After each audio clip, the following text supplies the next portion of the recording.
The dropping of the nuclear bombs during the Great War marked the end of society as a whole. Governments, societal institutions, and general order crumpled alongside the structures that once symbolized humanity's greatness. In its wake, only unrest and lawlessness remained. But it's not like a flip was switched from calm to chaos. There were events that happened in between that shaped the wasteland into what we currently know. Let's talk about them. And by them, I mean this one example. This is how a college town became a battleground. Prior to the Great War, Morgantown was one of Appalachia's largest cities. It had a monorail to bring folks in from the Morgantown airport. It had the nearby Mama Dolce's factory where all sorts of yummy foods were made. It had a local high school, and most notably, it was home to Vault-Tech University, the premier educational institution for all those who wish to become employees of America's hottest up-and-coming company. But Morgantown was not without its setbacks. Much like the rest of the region, automation and new technologies were hurting the bottom line of many small independent shops. A note can be found in the town's barbershop, noting that some new automatic barbers are ruining their business, as consumers are choosing robot stylists over human ones. The note closes with a bit of irony. Despite the barbershop's poor profits, Morgantown is booming. In another example, a holotape describes the troubles of a bookstore owner. She states that, more often than not, folks who come into her store view the books as antiques, merely taking a look at only the covers. She curses holotapes and terminals, before making a point that the irony of her rant being recorded on a holotape is not lost on herself. And finally, a terminal entry in Big Al's tattoo parlor states that the business has been struggling for some time. Still, just like the barbershop note said, Morgantown was still booming. New people and new businesses were appearing by the day. This made Morgantown a lively city home to students, young professionals, and plenty of blue-collar workers as well. The perfect West Virginian mixing pot. This would change when the bombs fell. The initial events after the Great War were documented through a series of holotapes recorded by one Alicia Parker. Alicia was the valedictorian of the last graduating class at Vault-Tech University. As such, she felt it was her duty to document what she calls Morgantown's final days in order for future historians, or more likely, the Vault Dwellers from 76, to find. This is the History of Morgantown, Volume 1. This is Alicia Parker speaking, valedictorian of the last graduating class of Vault-Tech University. I believe it is my duty to record the events of Morgantown's final days for future generations. With any luck, someday a dweller from 76 will find this and know what happened here. After the bombs, Morgantown was a hellhole. Everything was on fire or dead. I don't remember much, to be honest. A few of us hid inside the university, but rations forced us out after a few weeks. When we emerged, we found ourselves in the perfect real-world scenario for exercising all the training we acquired at VTU. Yeah, lucky us. It would seem that the initial days following the Great War for Morgantown were less than pleasant. Violence, chaos, and destruction ruled the streets. Few survived, and those that did soon found themselves running out of rations. These surviving students left the safety of their campus and entered a new world, one that was seemingly perfect to put their VTU educations to the test. Alicia continues. Some of the kids with overseer training took the lead, and a few of the Greek houses started communities. I don't even remember what they were called. The largest of them, Kappa something, started absorbing the smaller houses and slowly expanding their territory. If the world wasn't over, I might have found it interesting how feudalism was reimagined against the backdrop of nuclear war. We lost a lot of students in the first year, some to radiation poisoning. others to typical things like hunger and thirst. One kid was attacked by a large rat in the VTU courtyard, but we never found it. But we mostly lost kids to the house wars. The nuclear-ravaged town would come to be inhabited and led by its former students. Assumedly by having the most leadership experience, those Vault-Tec University students who were training to become overseer candidates took command over students from both the Morgantown High School and VTU. Still, this leadership was not good enough to prevent an overwhelming number of casualties in the first year. Latent radiation from nuclear fallout proved to be a silent killer. A note found near some sleeping bags reads, "So the radiation issue is getting pretty bad. 10 of our guys just didn't wake up this morning, and some other people are starting to lose their hair. I was brushing something off my cheek in the middle of the night, thought it was just a fly, but The note cuts off there. It would seem that radioactive fallout still wreaked havoc on the town, with many succumbing to its ill effects, and in some cases taking out 10 or more folks overnight. Radiation poisoning would prove to be Morgantown's greatest challenge to overcome. But that's not all. Issues with supplies and rations led to many falling victim to starvation and dehydration, and Morgantown wasn't immune to the hazards of mutant creatures. Alicia notes that a giant rat was prowling around the university's courtyard, posing a threat to students. The first year following the Great War proved to be quite the difficult one. Something needed to be done. And so soon small factions began to form. Tribal in nature, these groups would start to vie for territory as larger groups would absorb smaller ones. Whether these tribes came to be from some sort of political pressure, alliance agreement, or threat of violence, we don't know, but one way or another, after some time, two major dominant factions emerged, the Roof House and the Street House. Alicia explains further. The Radaway shortages were terrifying. Some guys were fighting over a cache they found in a nearby pharmacy. Things got heated. They drew their guns and fired. The first student death by a fellow peer was recorded. This was the new Morgantown. The two biggest houses are the Roof House and the Street House, named after the territories they control.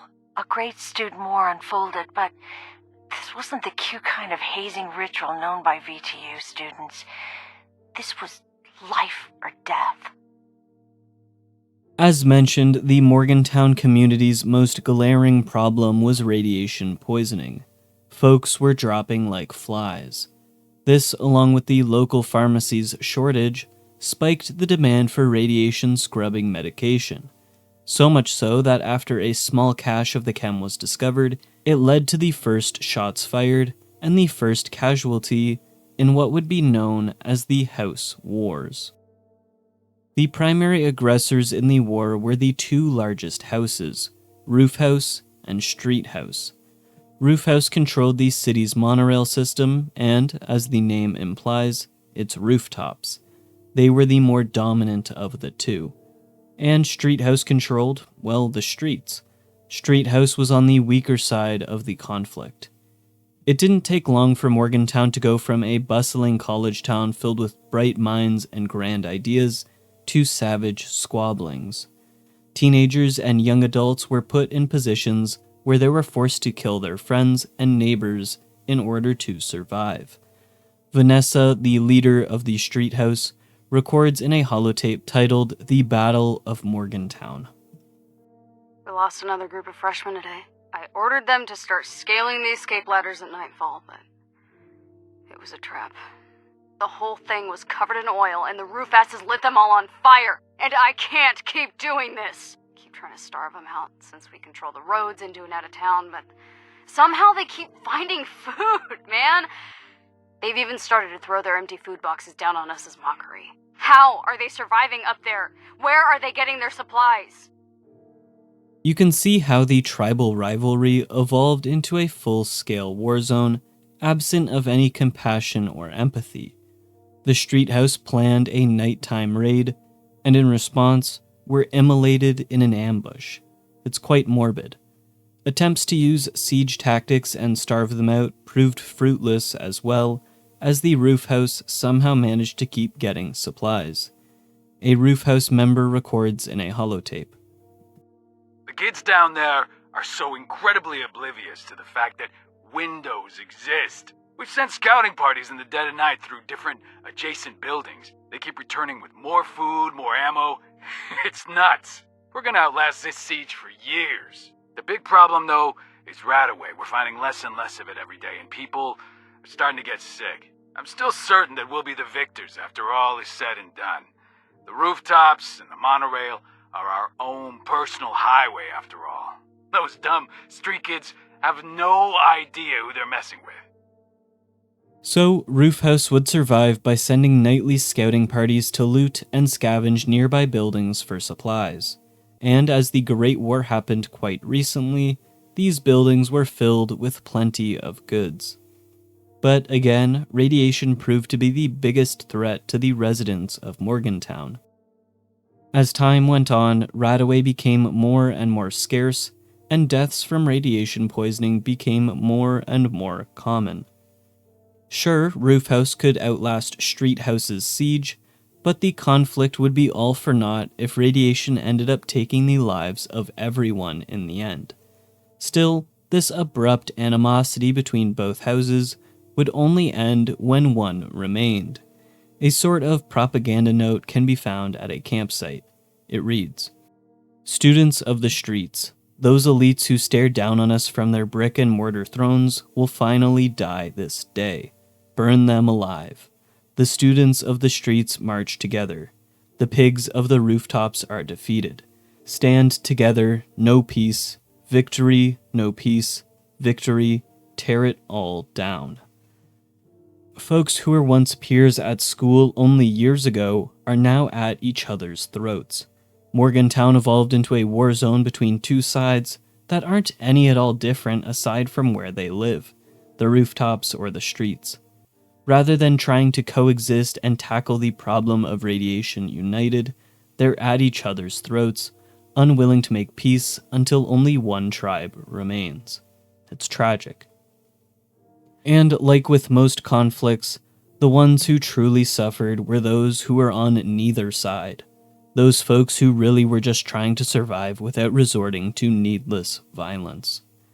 Alicia records in her final entry in History of Morgantown, Volume 4.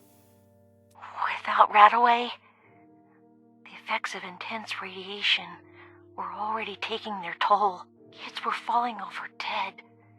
Their hair and skin were falling off. Only the most powerful student houses were able to keep order among their ranks. This was only possible by eradicating smaller groups of student survivors and stealing their supplies. Every dose of Radaway kept the powerful elite at the top of the food chain. Even now I'm in hiding on a roof somewhere far away from most of the other kids. There's one guy on the roof next over that I sometimes talk to, but we usually keep to ourselves to not attract attention. I think his name is Victor. If you weren't part of either the roof house or street house, you were still a target. The war for Morgantown wasn't just roof versus street. It was us versus everyone else. If there was even a chance that you and your friends had some supplies, one of the houses would target you, aiming to get your medicine and loot. Like Alicia, folks who refused to partake in the violence had to hide and keep to themselves, relying on the meager supplies they had to ensure their own survival. Still, latent radiation was an indiscriminate killer. It didn't care which side you were on.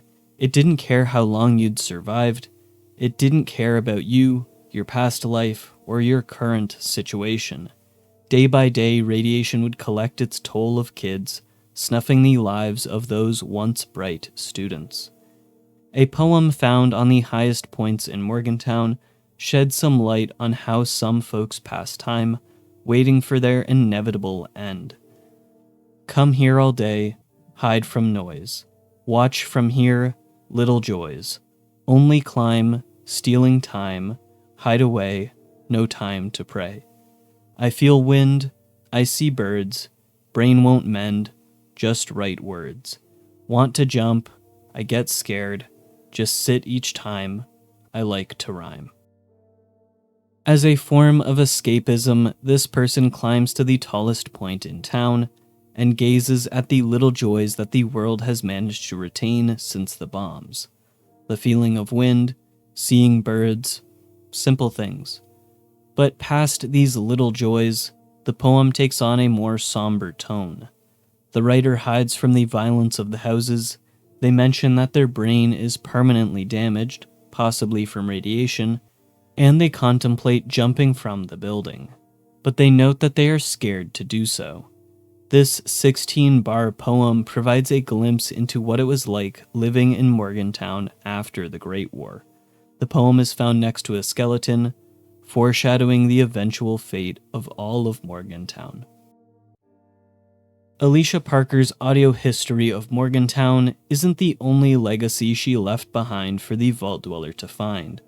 Her author's notes can be found on a bed on the roofs of one of the buildings, presumably where she was staying in her final moments.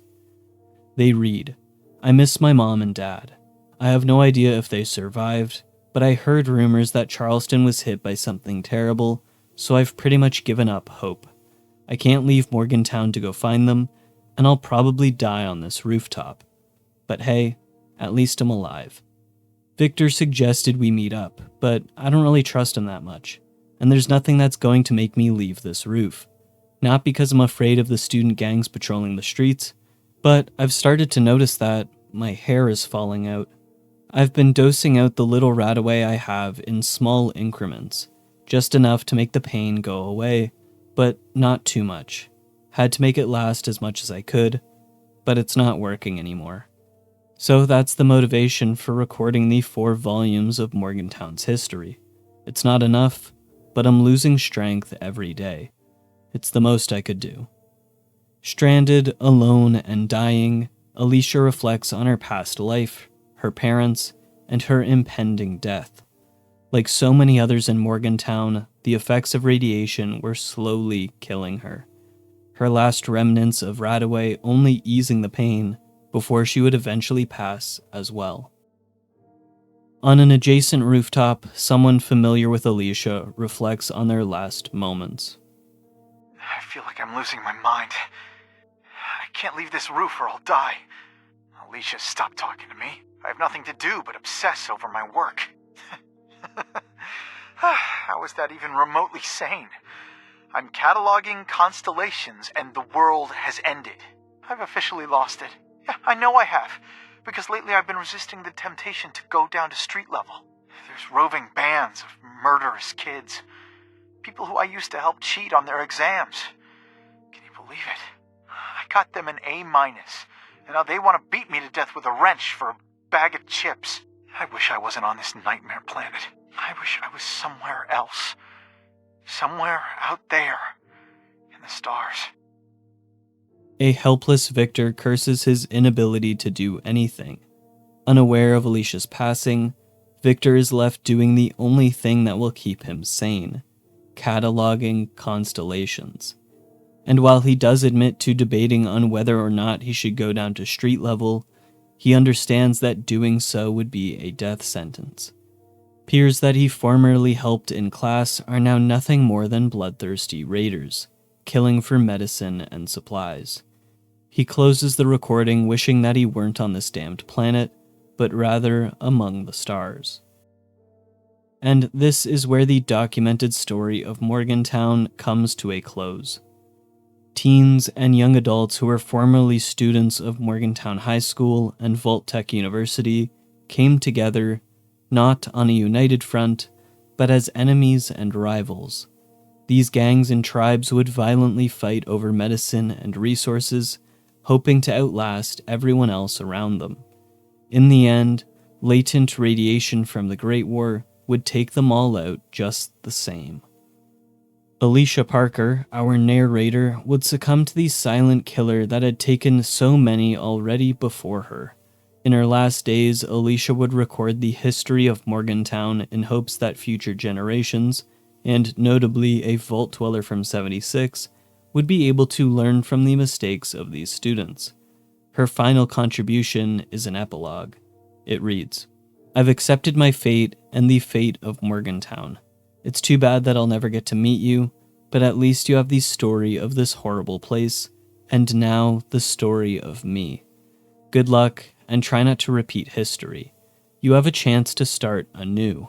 Please don't be like us." These skeletons, abandoned campsites, and 4 holotapes show exactly how a college town became a battleground.